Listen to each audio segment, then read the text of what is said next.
Bienvenidos a Medranda Co. Hoy presentaré Introducción a Python. Vamos a trabajar con Laboratory, que es un entorno de trabajo diseñado para el navegador, en el cual tiene muchas ventajas como no requiere configuración de acceso gratuito a la GPU y permite compartir contenido fácilmente. Puedes encontrar incluso su documentación y que se te hará muy fácil aprender de este entorno. También hablé sobre varios entornos de trabajo de Python en mi video anterior, en el cual te lo dejo en la descripción. Entonces, empecemos. Lo primero que vamos a hacer es crear un nuevo cuaderno, y una vez que el cuaderno se haya creado, lo que vamos a hacer es cambiarle el nombre. Vamos a poner Introducción a Python. Incluso aquí vas a poder aprender un poco más sobre este entorno y cómo trabajar con Python. Antes aclaro que esto es una introducción netamente básica, así que son para personas que no han venido programando o no conocen muy bien sobre el lenguaje desde cero. Esta es una introducción desde cero y hablaremos de Python desde cero. Entonces, si quieres conocer también un poco más sobre Python, en la descripción te dejo otro video que hablé sobre Python. Entonces, empecemos. Lo primero que voy a realizar será poner Introducción a Python.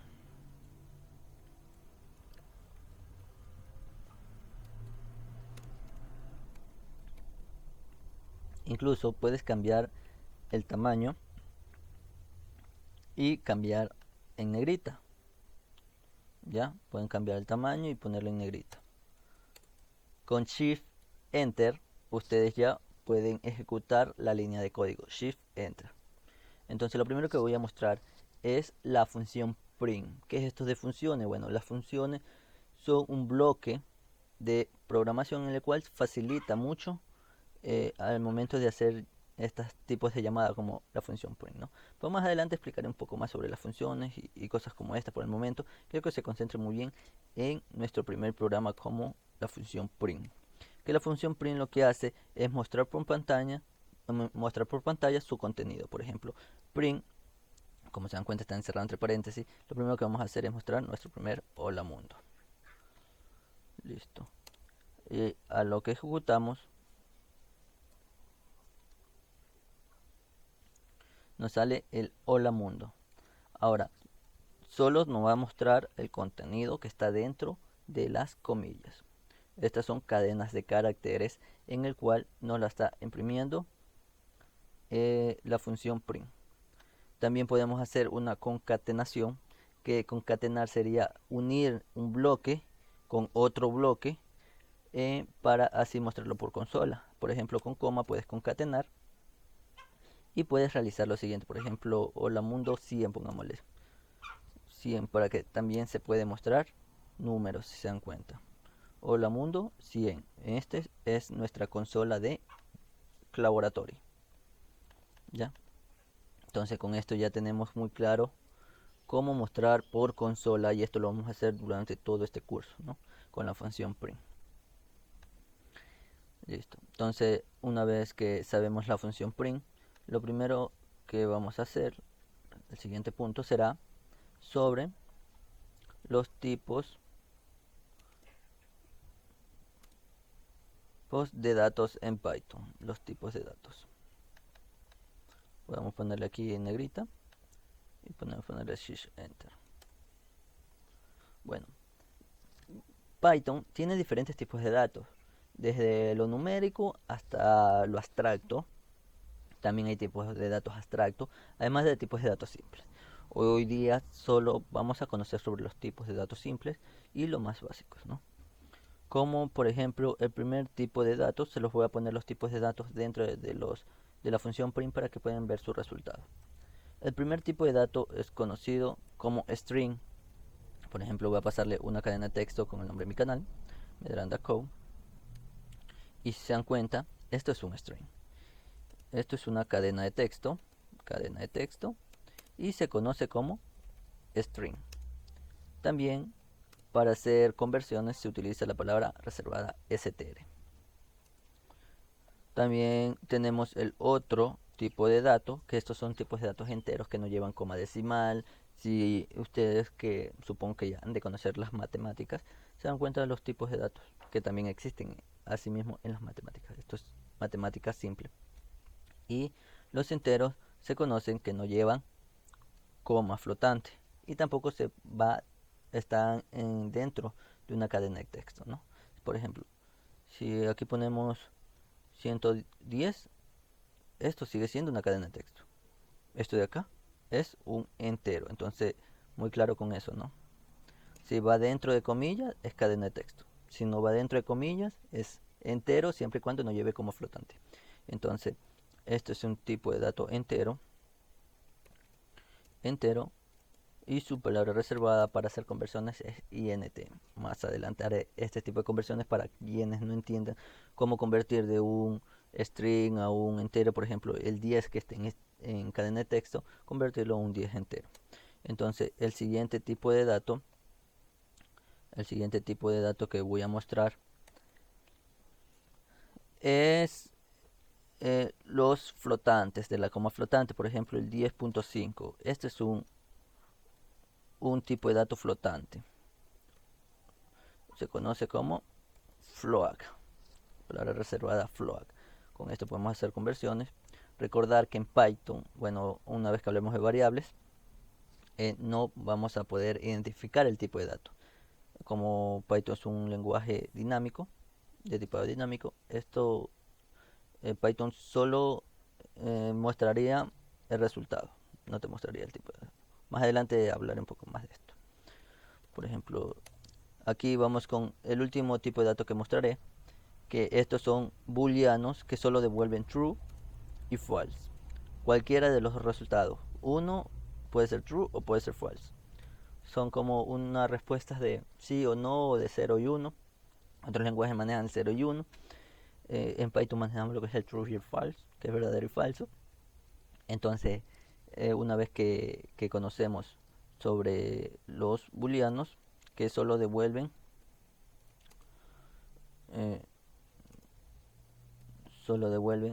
dos valores. Aquí está también, nos muestra, miren, el mismo entorno de desarrollo nos muestra que solo retorna verdadero cuando el argumento de x es verdadero. Entonces, es falso si es lo contrario, ¿no? Entonces, aquí nos da una breve introducción sobre los tipos de datos también. Entonces, es bueno trabajar con este entorno porque también nos da este tipo de ayudas, ¿no?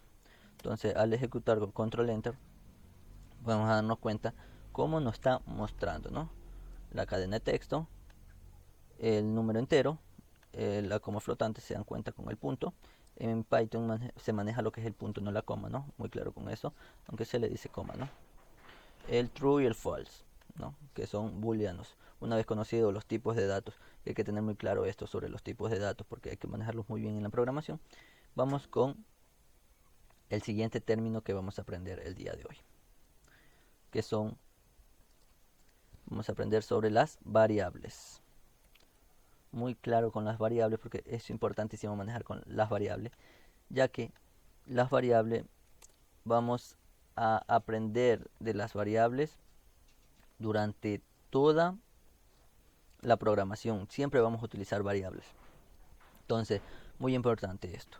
Entonces, para hablar sobre variables, vamos a hacer un salto de línea. Este salto de línea es en HTML, entonces lo que hace este entorno de trabajo es también tener sintaxis para HTML y Markbox. Entonces, muy claro con esto. Entonces, vamos a trabajar qué es una variable. ¿Qué son las variables? Bueno, para ponerlo un poco un concepto más teórico, las variables son el espacio que se genera en memoria. Es un espacio que se genera en memoria. Pero ¿cuál es esta memoria? Es la memoria RAM. ¿Qué pasa con estos espacios que se manejan en memoria? Que se generan en memoria. Que estos datos son volátiles. Son datos volátiles. ¿Qué quiere decir con esto que sea volátil? ¿Qué es este espacio que se guarda en memoria? Te lo voy a poner de la siguiente manera. Las variables, una vez que se usan, al ejecutar el programa, se pierden una vez que finalice el programa, por lo cual es volátil. Esto quiere decir volátil. Una vez que se genera el programa, se pierde. Pero cuando establecemos las variables, ¿cómo se realizan las variables? Entonces, te explicaré eso aquí. Por ejemplo, una variable es una palabra cualquiera. Vamos a ponerle una palabra. Por ejemplo, te lo voy a poner con un monedero. Supongamos que tú tienes un monedero. Un monedero es donde guardas el dinero, ¿no? Entonces tú guardas, por ejemplo, tienes plata, tú quieres guardar plata en tu monedero, tienes apenas $4. Entonces tú guardas y te dices, no, tengo $4, qué bonito, tengo plata. Entonces, una vez que tú tienes $4, al mostrarlo, ¿no? Al mostrarlo, tú dices, no, tengo $4, qué bonito, dices. Pero tú quieres tener más plata. Y viene tu papá, te da, por ejemplo, eh, $3 más, ¿ya? Te da $3 más. Entonces tú lo que haces es sumarle estos $3 más a tu monedero. ¿Qué pasa con esta variable? La variable cambió, eso nos sirve mucho en la programación. Entonces, porque así como este sencillo programa que estoy haciendo, el primero sencillo programa de variables, ¿no? El monedero va a tener 4. Una vez que la variable, esta es la variable, va a contener algo, ¿no? Entonces, velo de esta manera. Tienes una variable, esa variable contiene algo, al momento que tú la contienes, puedes hacer que esa variable cambie al paso de que vayas ejecutando el programa.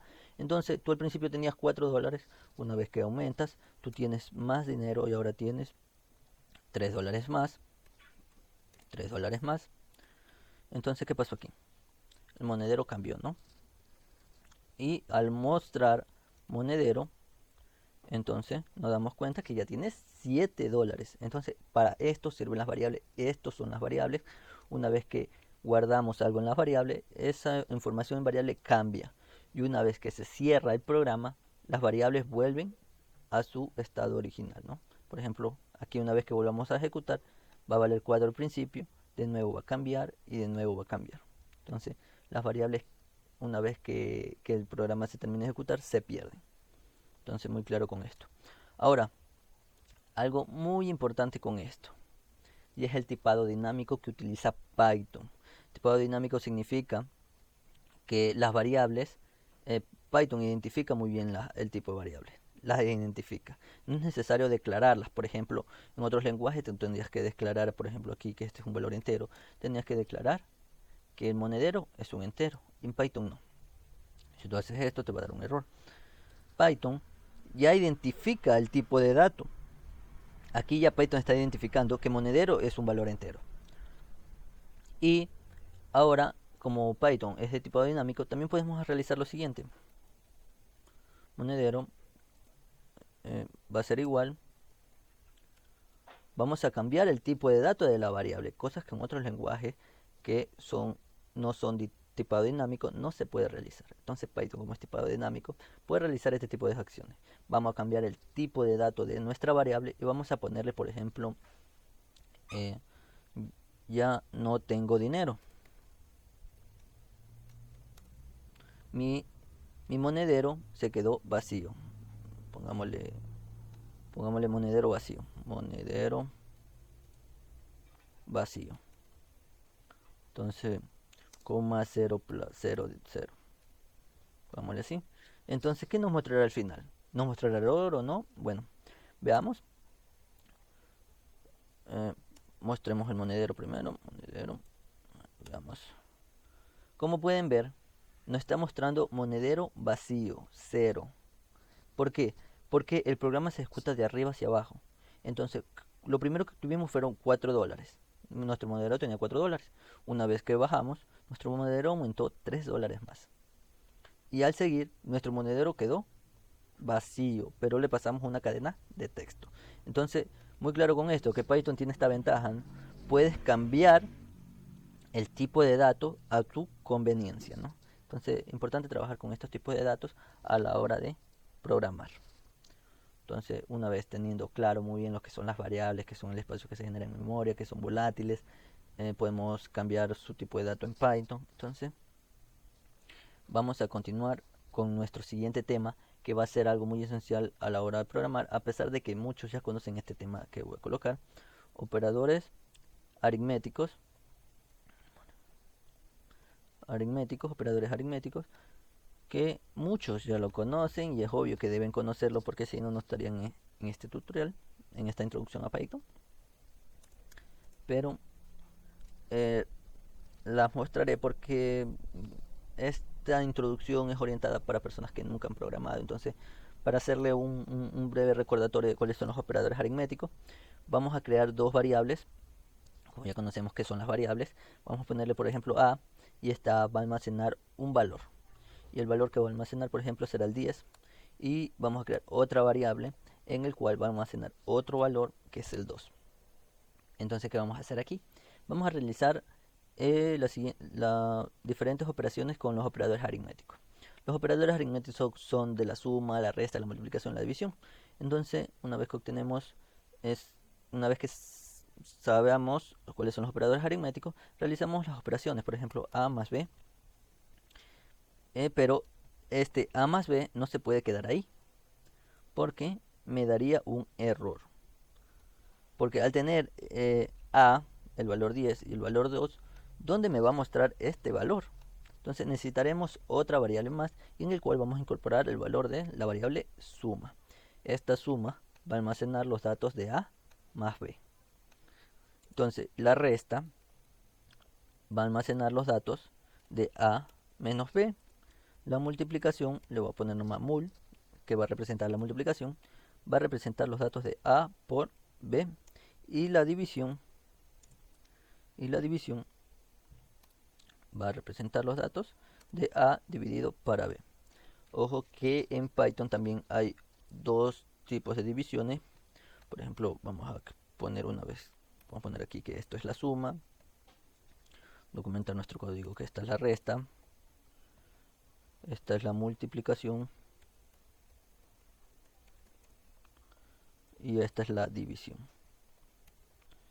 Pero ojo que esta es una división, esto es una división con decimales. Aquí me va a mostrar datos flotantes, ya que esta es una división flotante, ¿no? Entonces, la división entera se hace de la siguiente manera. Igual a A doble B. Se coloca doble slash. Y esto ya se convierte en una división entera. ¿Ya? Y el último, los datos, el mock. Vamos a conocer sobre el mock. ¿Y qué es el mock? Para los que nunca han programado, para los que nunca han dicho, bueno, ¿qué es el mock? No tienen ni la mayor idea. Pues el mock no es nada más y nada menos que el residuo de la división. Cuando le dicen este es el residuo, este es el mock. El mock se utiliza mucho para, por ejemplo, comparar entre pares e impares. Tú dices, sácame los pares de las edades. Bueno, ahí vas a utilizar mucho lo que es el mock, ya que es el residuo. Por ejemplo, haces una comparación y te da como resultado 1 y 0 y ahí sacas la respuesta. Pero más adelante vamos a hacer este tipo de ejercicio. Ya sé que ahora es un poco más complicado, ¿no? Al tener el mock se representa con el porcentaje. A mock de B, que esto es el residuo, ¿no? Y una vez que tenemos esto, vamos a mostrar todos los datos. Suma, creo que la suma la puse con suma, la resta, la multiplicación, la división entera y el mock.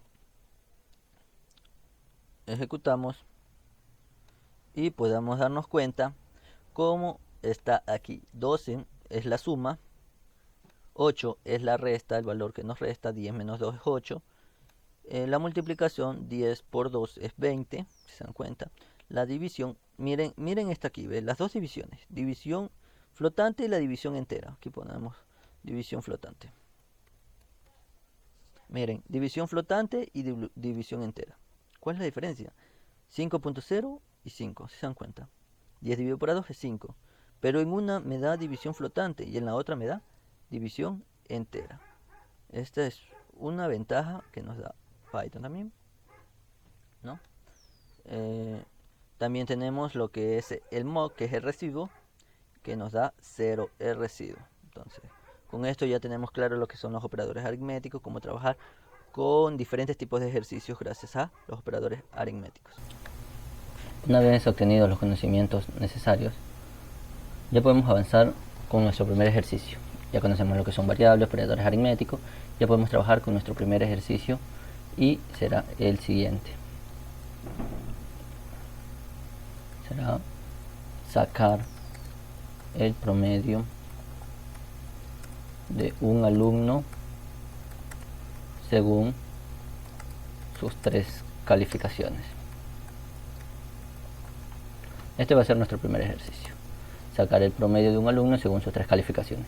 Analizamos el ejercicio y nos vamos a dar cuenta que tenemos algunas variables, ya que contamos con 3 calificaciones, las cuales no conocemos, y el nombre de un alumno, en la cual vamos primero por parte.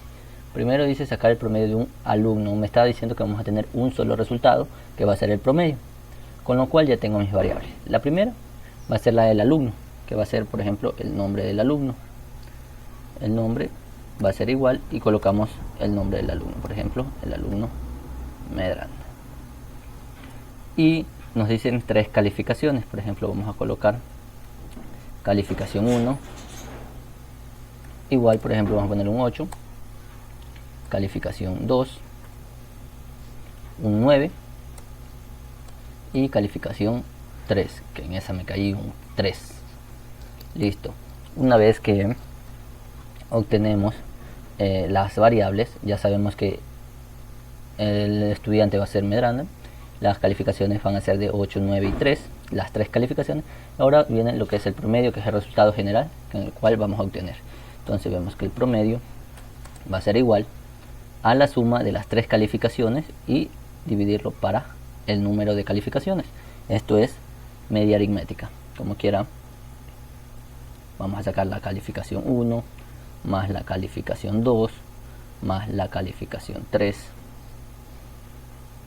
y todo esto lo vamos a dividir para 3, pero ojo que muchas veces suelen realizar esto, y esto es un error de matemática, ya que hay que reconocer las leyes de signos. Muy bien, si no se saben la ley de signos, pues es muy importante que la recuerden, porque aquí lo que vamos a hacer primero es, según la ley de signos, se va a realizar primero la división y después se va a realizar la suma. Entonces no, pues lo que primero queremos realizar es la suma.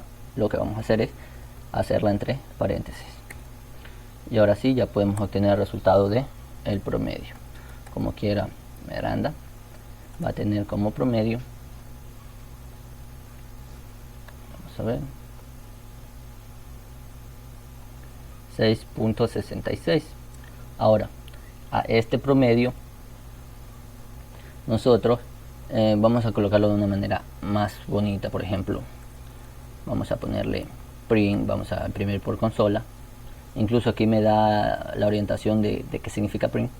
Entonces vamos a colocar, vamos a decir el alumno, vamos a ponerle aquí más nuestra variable nombre, el nombre del alumno, más, perdón, que no es más en otro lenguaje, aquí es coma, la concatenación, esto es concatenar, o sea que se van a unir. Ya vamos a ver el resultado. El nombre tiene un promedio de 2 puntos y concatenamos con el promedio. Entonces, si se dan cuenta en el resultado, nos vamos a dar cuenta que se concatenó. Aquí está, el alumno Miranda tiene un promedio de 6,66. Entonces, ahora, ustedes quisieran saber si este alumno pasa de año, no pasa de año. Vamos a ver, pero hasta aquí el ejercicio dice sacar el promedio de un alumno según sus 3 calificaciones, nada más. Pero viene acá, por ejemplo, ustedes están haciendo un software para un docente, y el docente dice, no, yo quiero saber si ese alumno pasa o no pasa. ¿Cómo harían ustedes? Para esto tenemos que conocer algo muy importante que viene a continuación, que son que son las condiciones. Entonces vamos a poner aquí condicionales o condiciones, que son las condiciones. Para hablar las condiciones son nada más y nada menos que preguntas. Las preguntas son tiene un resultado que sí o no. Pero antes de saber las condiciones también hay que saber algo muy importante, que son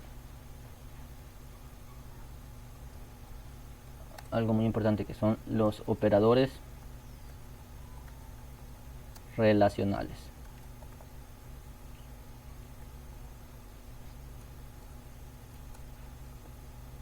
Los operadores relacionales. ¿Y qué son los operadores relacionales? Los operadores relacionales son algunos. Por ejemplo, el operador igual, que viene siendo doble igual para Python. Esto es para relacionar. Por ejemplo, si tenemos que A es igual a A, entonces la respuesta va a ser true, verdadero. ¿Ya? Entonces la respuesta va a ser verdadero. Listo. Si A, por ejemplo, A igual a A, pero pongámosle que aquí 10 es igual a 10, pongo un número, esto es verdadero. Listo. Entonces en otro caso sería, si por ejemplo 10 es igual a 9, entonces como respuesta va a ser false. Estas son las una vez que realizamos las condiciones, ¿no? Estas va a ser los operadores relacionales, que relacionan dos instrucciones y para que salga un resultado, si es true o false, verdadero o falso. Entonces vamos con, por ejemplo, el mayor que. El mayor que en Python se lo representa con el mayor y solo se lo representa con el mayor que. Esos son los signos relacionales, hay que sabérselos muy bien. Y con esto vamos a ver un ejemplo, por ejemplo 20 que sea mayor que 5, y esto es verdadero. Esto es verdadero. Y vamos a ver ahora lo contrario, vamos a ver 10 es mayor que 30, y esto es falso. ¿Por qué? 30 es mayor que 10, entonces no es correcto. Listo, este es el ejemplo más claro que puedo dar sobre operadores relacionales. El siguiente operador es el mayor o igual que. El mayor o igual que viene siendo, por ejemplo, si tienes 10 es mayor o igual que 10, entonces la respuesta es true. Esto es verdadero, porque a pesar de que está el signo mayor, esto es verdadero. ¿Ya? Entonces, si ponemos, por ejemplo, 10 mayor o igual que 9, esto también viene siendo verdadero. Y por último ejemplo, si tenemos 20 mayor o igual que 60, esto viene siendo falso. Listo, son operadores relacionales, algo muy fácil de conocer. Y también tenemos lo que son el menor que asimismo es la misma función, solo que ahora viene con el lado contrario, que es el menor. Para tener en cuenta lo que es el menor, por ejemplo, tenemos que 10 es menor que 9, esto es verdadero. No, esto es falso, porque 10 no es menor que 9, entonces es falso. Ahora pongámosles que 9 es menor que 10, esto sí es verdadero. True. Ahora vamos con un último. 10 es menor que 10, esto es falso, porque 10 no es menor que 10 y tampoco es mayor que 10. 10 es igual que 10, solo es la primera que aprendimos, miren, es igual. Entonces la de acá es falso. Entonces tenemos también el menor o igual que viene siendo asimismo como el mayor o igual que, pero del lado contrario. Por ejemplo, si tenemos 20 menor o igual a 21, esto es true, porque 20 sí es menor o igual a 21. Entonces si tenemos, por ejemplo, 30 menor o igual a 30, esto también es verdadero, porque 30 sí es igual a 30. Entonces cumple una función. Vamos a seguir con un último ejemplo. que es, por ejemplo, 40 es menor o igual a 20, y esto de aquí es falso, porque 40 sobrepasa 20, como quiera no es menor que 20. Listo, tenemos en Python también un último que se llama diferente. Que diferente en Python viene siendo representado de esta manera: el signo de admiración hacia abajo y el igual, que viene siendo diferente. Entonces, como ejemplo tenemos, por ejemplo, 10 diferente que 9, y esto es verdadero, porque 10 sí es diferente que 9. Ahora vamos a poner 10, a ver, otro número, 5 es diferente que 5, y esto es falso. Esto es falso porque no son diferentes, son iguales, como quiera viene siendo falso. Entonces 10 sí es diferente que 9, por lo tanto es verdadero, pero 5 es diferente que 5, es falso. Esto viene siendo falso. Es lo mismo que el igual, solo que el lado contrario. Por ejemplo, el 10 es igual que el 10, verdadero. Si acá ponemos 10 diferente que 10, falso. Entonces, teniéndolo en cuenta, estos son los operadores relacionales. Para conocer sobre los operadores relacionales, lo vamos a realizar con condiciones. Muy claro tener los operadores relacionales, ya que lo vamos a realizar con las condiciones.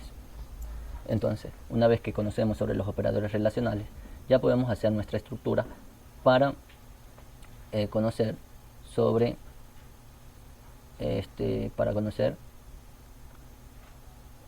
las condiciones. Ahora otro texto, código que vamos.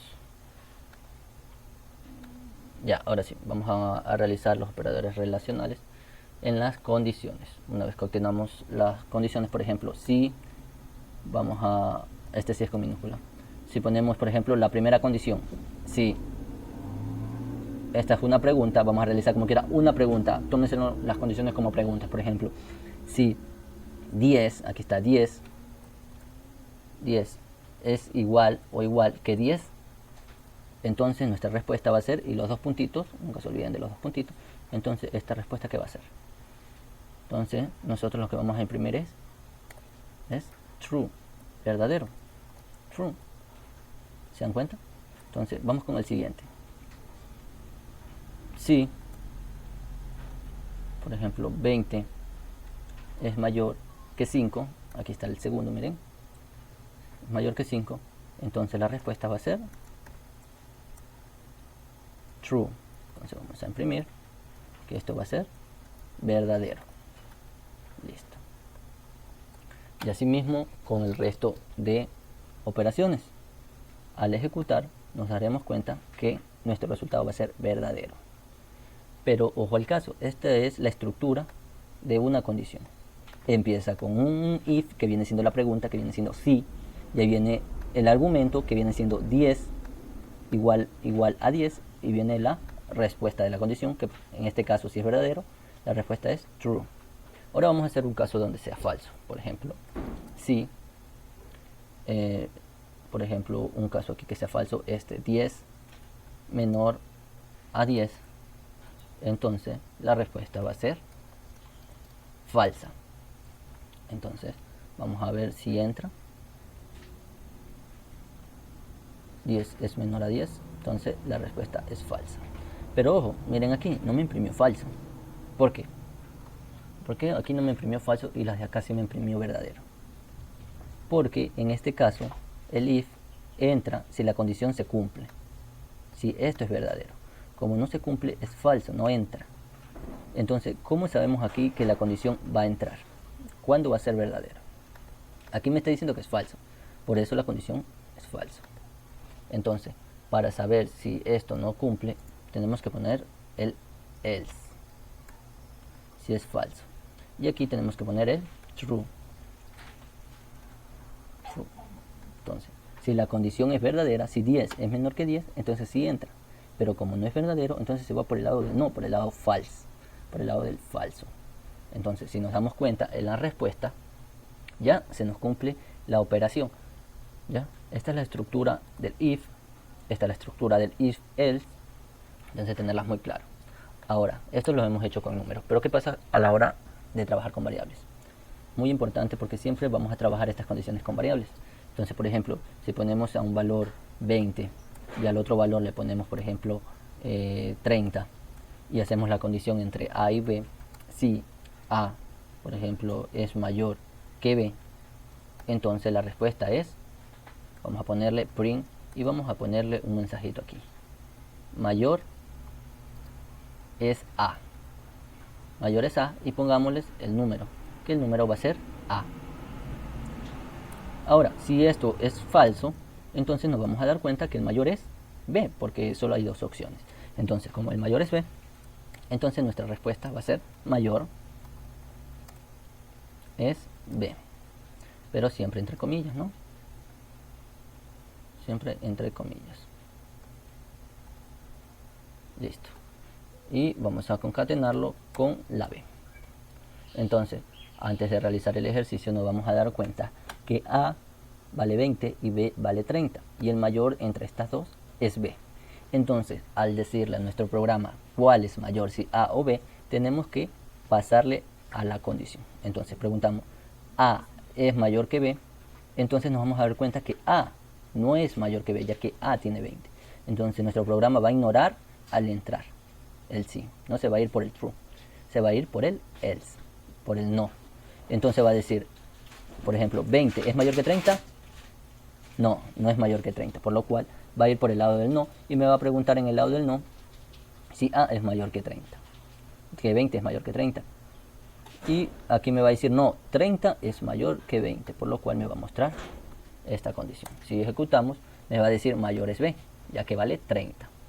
Esto es un programa muy sencillo con condiciones, y en lo cual ya podemos realizar el siguiente ejercicio. Una vez aprendidas las condiciones, el if, el else, ustedes pueden practicar y terminar estos ejercicios y comprobar si mis resultados son correctos, y seguir trabajando con el if y el hacer juegos muy increíbles. Aquí ya pueden dominar mucho lo que es el if y el else. Entonces vamos a realizar un ejercicio para terminar de comprender lo que son las condiciones. Entonces voy a copiar esto de aquí y vamos a hacer un ejercicio con lo del promedio. Por ejemplo, vamos a decir sacar el promedio de un alumno según sus 3 calificaciones y ponerlo aquí y verificar quién aprueba, sí, no, y verificar si aprueba o desaprueba, si aprueba, si aprueba o no, se aprueba o no aprueba. Listo. Entonces, una vez que decimos sacar el promedio de un alumno según sus 3 calificaciones y verificar si aprueba o no aprueba, entonces ustedes lo primero que van a hacer es, así mismo que acá arriba, sacar el nombre, las calificaciones y el promedio. Vamos a copiarlo para realizarlo de una manera más rápida. Entonces lo que hacemos es, ya tenemos las calificaciones del alumno, ya tenemos el promedio. Entonces lo que vamos a hacer es verificar si este alumno aprueba o no aprueba según el promedio sacado por sus calificaciones. Entonces lo primero que vamos a hacer es hacer con nuestra estructura sí, y le vamos a decir para que apruebe tiene que ser válido. Vamos a poner aquí nota válida mayor o igual a 7, pongámosle, para que se entienda mejor, ¿no? Nota válida mayor o igual a 7. Entonces nos está diciendo que la condición va a ser de la nota válida es de mayor o igual a 7. Entonces vamos a decirle si nuestro promedio alcanzó esta nota, entonces el estudiante aprobó. Entonces vamos a decirle promedio mayor o igual a 7. Entonces, ¿qué va a pasar con esto? Nuestro alumno va a aprobar. Entonces nuestro alumno va a ser aprobado. Aprobado. Acá vamos a ponerle el print. Acá vamos a mostrar, por ejemplo, faltó mostrar esta parte de cuánto tenía el promedio el alumno. Vamos a poner aquí el cuánto sacó. Entonces, si nuestro promedio es mayor a 7, entonces salgo aprobado. Si es caso contrario, entonces mi promedio será reprobado. ¿Ok? Reprobado. Entonces vamos a revisar si apruebo o repruebo. Vamos a ver. Entonces el alumno Medranda tiene promedio de 6.66, por lo cual es reprobado. Ahora, si las calificaciones cambian, por ejemplo, aquí ya no le pongo un 3, sino le pongo un 4, ¿qué va a pasar? Pues el alumno tiene 7. Paso con las justas. ¿Se dan cuenta?